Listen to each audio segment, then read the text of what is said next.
दोस्तों, पिछली बार हम लोगों ने बताया था कि विंटर की पेट्रोलिंग में किन किन बातों का ध्यान रखना है और क्या क्या उपकरण आपको ले जाने हैं और किस डायरेक्शन में चलना है, क्या ड्रेस पहननी है और किन किन सावधानियों को आपको पालन करना है, इनके बारे में हम लोगों ने बताया था। आज उसी के बारे में कुछ और दोबारा चर्चा करनी थी, इसलिए ये वीडियो बनाया था। इसमें पहली तो चीज है, जो जैकेट आपको दी गई है, आपको जैकेट पहन के ही जाना है। जैकेट आप देख सकते हैं कैसी जैकेट दी गई है, जो इस तरह की जैकेट दी गई है। इस जैकेट को आपको पहन के जाना है। इसमें रेट्रो रिफ्लेक्टिव स्ट्रिप लगी हुई है और जो कभी भी जब भी आपका ट्रेन की लाइट पड़ेगी तो ये चमकेगी, तो दूर से ही पता लग जाएगा कि हाँ ट्रेन आ रही है। और जिनको ये जैकेट अभी नहीं अवेलेबल हो पाई है, उनको हमने इस तरह की स्ट्रिप दी हुई है। ये सेफ्टी स्ट्रिप है जो पहन के जाएगा। इसको आप किसी भी कपड़े के ऊपर पहन सकते हैं, जो भी आपने जैकेट वगैरह पहना है उसके ऊपर आपको पहनना है। और ये आपका टॉप में होगा, ऐसा नहीं होगा कि इसको पहनने के बाद आप मफलर या जो भी शॉल या जैकेट इसके ऊपर पहनेंगे। तो ये आपको ध्यान रखना है कि जैकेट आप हमेशा पहन के ही जाएं जब भी पेट्रोलिंग में जा रहे हैं। और ये सेफ्टी स्ट्रिप तो वैसे भी आप जब ट्रैक पे काम करते हैं तो आपको अवश्य रूप से पहनना है, ताकि कोई भी ट्रेन में जो भी ड्राइवर है उसको ये पता लगे कि हाँ आप रेलवे के कर्मचारी हैं और ट्रैक पे काम कर रहे हैं। और दूसरी इंपॉर्टेंट चीज है कि आपकी जो डायरी है विंटर पेट्रोलमैन की, आप लोग अपनी डायरी को साइन नहीं कर रहे हैं। आपका जो भी बीट है जहां पे आप लोग मिलते हैं, वहां पे जब भी आप दूसरी बीट के पेट्रोलमैन से मिलते हैं, वहां पे आपको उनकी डायरी में साइन करना है और उनको आपकी डायरी में साइन करना है और टाइम वहां पे अंकित करना है, ताकि ये पता लग जाए कि कभी भी चेक करने पे कि हाँ आपने अपनी बीट पूरी की थी, कितने समय में पहुंचे थे और दूसरे बीट वाला भी उतने समय में आया कि नहीं आया। उससे दो चीजें इंश्योर होंगी कि आप अपनी बीट कवर कर रहे हैं और दूसरा भी अपनी बीट कवर कर रहा है, तो इसका मतलब दोनों अपना ड्यूटी करके आए हैं। और अगर किसी को कोई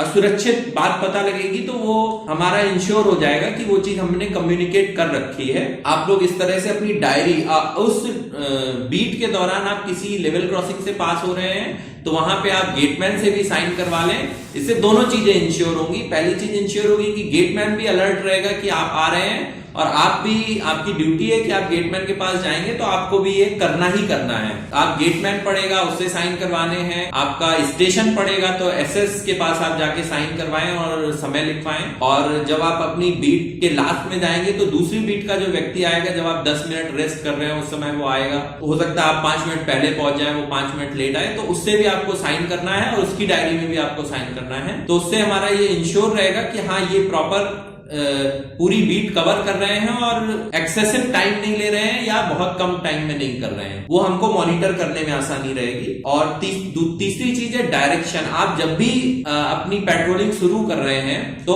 आपको ये याद रखना है कि आप बीट के किस एंड से शुरू कर रहे हैं और उस एंड से दूसरे एंड तक जाने में आपको किस लाइन से जाना है, क्योंकि आपको हमेशा ट्रेन को सामने से आते हुए देखना है। उसको ट्रेन को कभी पीठ नहीं दिखानी है। तो आपको ये इंश्योर करना है कि आप जब बीट के जिस भी एंड से निर्धारित है आप शुरू कर रहे हैं, तो आपको किस ट्रैक को पकड़ के अपनी बीट के दूसरे एंड पे जाना है और दूसरे एंड से आते समय किस ट्रैक को पकड़ के आना है। तो इसका विशेष ध्यान रखें कि आपको ट्रेन को हमेशा सामने से आते हुए देखना है, पीठ नहीं दिखानी है। चौथी चीज है शूज का। कुछ लोगों को सेफ्टी शूज मिल गए हैं, मैक्सिमम लोगों को मिले हुए हैं और वो पहन भी रहे हैं, और कुछ लोग अभी स्पोर्ट शूज पहन रहे हैं। तो ये जरूरी है कि वो सेफ्टी शूज पहने, क्योंकि सेफ्टी शूज जब आप ट्रैक पे जाएंगे तो सेफ्टी शूज बहुत जरूरी हैं। और आपको बालास में चलना है, वहां पे आपको कोई जानवर भी मिल सकता है, कोई छोटा मोटा कीड़ा भी मिल सकता है, तो वो आपके स्पोर्ट शूज से वो आपकी ऐसी किसी संभावना में आपको ज्यादा सुरक्षित रहेंगे अगर आप सेफ्टी शूज पहनेंगे। इसके बाद एक आपका जो जीपीएस डिवाइस दिया हुआ है, उसको जब आप पेट्रोलिंग शुरू करने वाले होते हैं उससे कम से कम 5 मिनट पहले भी आप उसको ऑन कर सकते हैं, ताकि आप पता कर लें हाँ ये चार्ज है नहीं चार्ज है। अगर कोई दिक्कत है ताकि आप टाइमली उसको बता के और उसको रिप्लेस भी कराया जा सकता है, या दूसरे कर्मचारी जैसे कीमैन का आप ले सकते हैं। तो इसलिए जीपीएस डिवाइस को आप पहले बीट शुरू करने से पहले या ड्यूटी शुरू करने से 5-10 मिनट पहले उसको ऑन करके देख लें। और जब भी आप दिन में ड्यूटी पर नहीं होते हैं तो जीपीएस डिवाइस को चार्ज जरूर कर लें।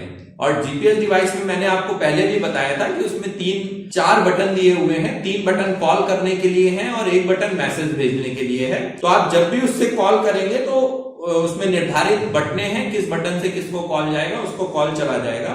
तो आप उसको ऑन रखें। अभी पिछले कई दिनों में ऐसा देखा गया है कि आप उसको या तो जेब में डालते हैं या बैग में डालते हैं, तो उसमें कुछ बटने हैं जो ऑटोमेटिकली थोड़ी थोड़ी देर में दबने लगती हैं, तो उससे ऑटोमेटिक कॉल चले जाते हैं। ऐसा कई बार होता है, रात में हम लोगों के पास मैसेज आते रहते हैं कॉन्टिन्यूअस और कॉल आती रहती हैं, लेकिन जब हम उसको रिसीव करते हैं या पता करते हैं तो उसमें ऐसा कुछ नहीं होता, क्योंकि आपकी आवाज नहीं आ रही होती है उसमें सिर्फ हमको ऐसा लगता है कि वो गलती से दब गया और आपको भी नहीं पता है, वो कहीं बैग में पड़ा है या जेब में पड़ा है। तो थोड़ा उसको ऐसी जगह रखें कि वो अनावश्यक रूप से ना दबे। अदरवाइज हम लोगों के लिए बहुत प्रॉब्लम हो जाती है कि 10-10 कॉलें 1 घंटे में आ जाती हैं, कभी इधर से कभी उधर से, हम उसको ट्रेस करने में, फिर आपको फोन करने में, तो उसमें जो हमारा टाइम है वो खराब होता है और हमको रियल जो चीज है वो नहीं पता लगती है। तो आप उसको ऐसी जगह रखें कि वो अनावश्यक रूप से उसकी कोई बटन ना दबे। और लास्ट चीज है टॉर्च का। तो टॉर्च आप हमेशा साथ लेके जाएं। आप एक एक्स्ट्रा टॉर्च ले जाएं, कोई दिक्कत नहीं है आप, लेकिन टॉर्च आप जब भी आप पेट्रोलिंग में जा रहे हैं, आपके पास टॉर्च ऐसी होनी चाहिए कि वो अच्छा उसका फोकस हो, अच्छे से वो काम कर रही हो। और एक एक्स्ट्रा टॉर्च हो तो बहुत अच्छी बात है। आपको एक टॉर्च ले जानी है, आप एक एक्स्ट्रा टॉर्च ले जाइए, बैग में डाले रहिए, कोई दिक्कत नहीं है, आप उसको यूज कर सकते हैं। क्योंकि ऐसा मौसम में हो सकता है आपका एक टॉर्च नहीं काम कर रहा है, तो आप दूसरी टॉर्च यूज कर सकते हैं। तो ये जो चीजें थी इनको आपको याद रखना है पेट्रोलिंग में, और इनका विशेष तौर पे अपनी और ट्रैक की दोनों की सुरक्षा आपकी जिम्मेदारी है। तो अपनी ड्यूटी को अच्छे से करते रहें और रेलवे को एक सुरक्षित परिवहन सुनिश्चित करने में मदद करें। धन्यवाद।